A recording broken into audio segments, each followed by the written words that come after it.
Oui, c'est-à-dire que pour donner un message, je n'ai pas donné la base. Et je reviens à la base. La base, c'est que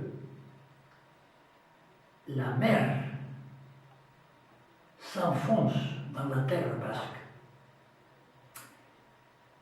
et que les Basques ont eu l'intelligence de s'apercevoir qu'ils avaient 10 fois plus à manger, à nourrir dans la mer que dans la terre qu'ils possédaient.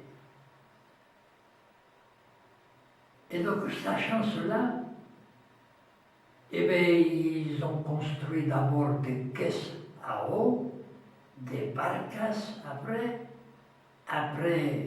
des bateaux, jusqu'à la fameuse caravelle qui a permis à Christophe Colomb d'aller là-bas à Santo Domingo, et que les Basques, ils ont toujours continué à faire des barques.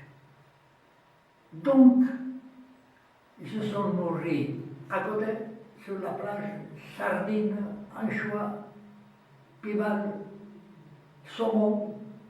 Après, ils ont continué la morue, le hareng, et puis jusqu'à la baleine, jusqu'au Boréal, jusqu'en Scandinavie, et jusqu'à Saint-Laurent, et jusque dans le Canada. Alors donc, ma conclusion était que les Basques, par le fait que la mer est rentrée dans la terre basque, ils étaient dans l'obligation d'émigrer. Et c'est pour ça que je me suis fait, pour me répondre à moi-même, une étude assez appuyée qui s'intitule « Le Basque et les océans ». Parce que c'est vrai, le Basque, il est dans tous les océans, parce qu'il en avait besoin.